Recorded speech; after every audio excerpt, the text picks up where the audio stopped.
Tell us a little bit about CyberSN. You really mapped out the job field in cybersecurity. If you want to walk us through what that looks like, and really the question we're trying to answer is if I want to get into cybersecurity, what are my options? How do Yeah. I grow? And really, what do I need to know?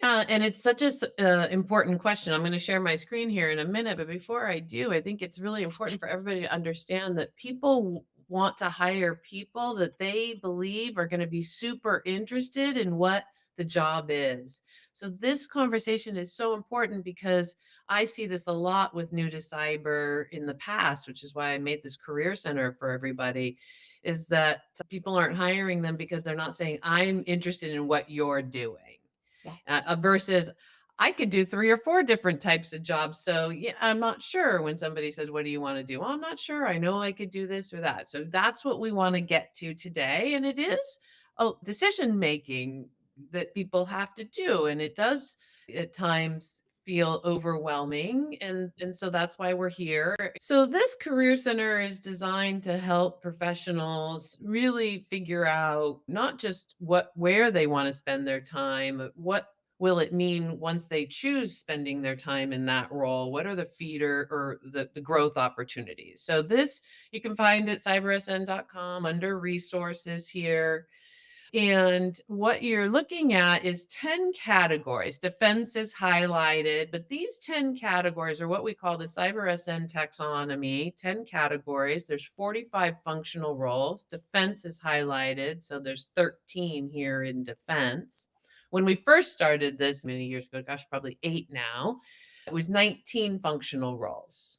Yes, we're growing as a community, as we know, and the more we grow, the more specialization comes, and that's what you're seeing here is a lot more specialization, and that's gonna continue as AI has come out. We've added AI into, of course, pen testing, but also AI security, and we'll continue to see this grow. In fact, compliance is traditionally GRC falls under compliance, but now we really need to pull it out. Risk itself is further developing into its own functional role. So you'll see those changes coming forward. But the idea is to first say, okay, what's the difference between compliance and defense and develop? And you can read as you go into all these roles. And I'm going to click on some of them in a minute. But before I do, I wanted to touch upon what you were saying in that sales is here.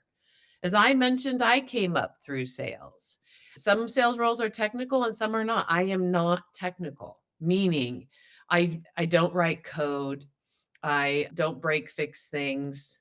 It's not my DNA. I understand how technology works. I understand the interconnectivity of things, of course, as well as IoT things. I can speak the language and I can ask great questions. And therefore, I am extremely valuable in conversations with technologists because at the end of the day, what everybody's doing is solving problems with Right. tech. Just want to point out that sales is here too. And let's just click into cyber risk analyst because traditionally this is where most people come into our industry. And still today, that's a true statement. Think of these folks as SOC analysts is a common thing we hear, but just we'll use this to give and then I'll pause to give everybody an understanding of what's in this resource for you. Every job card, as I call them, you can go into and get a good overview of what is this job. And I really encourage people to use some meditation when they're doing this, meaning the process of just visualizing being in this job. And if you can't, then the work is to go talk to somebody that is, because I want everybody to visualize what the day in the life is going to be. Yeah. And I want people to know that there's lots of different titles that mean the same thing. Titles are all over the place. We've standardized, of course, and that doesn't mean that you're not going to see this stuff everywhere.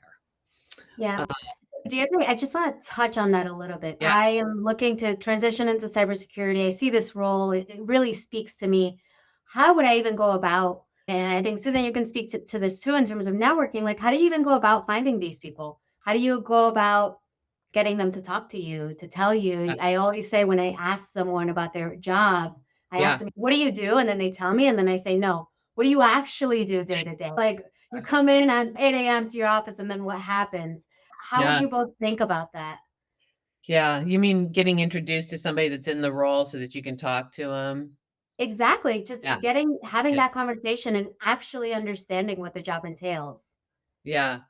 Yeah, I think that the local meetups, the meetups for ISC squared, ISSA, ISACA, the diversity meetups, you're going to find that people that go to those meetups are super helpful, both in person and digital. And then I think it's the age old ask somebody you know that give you a referral, ask the people that are really committed to supporting and helping you, ask anybody and everybody is what I tell people. But I think that there's a lot of social servants out there that you can find at community events online and in person. Awesome. Susan, do you want to also speak to how you thought about networking when you were looking to transition? Yeah, I agree with a lot that Deidre said. Just putting yourself out there. I am a 100% introvert.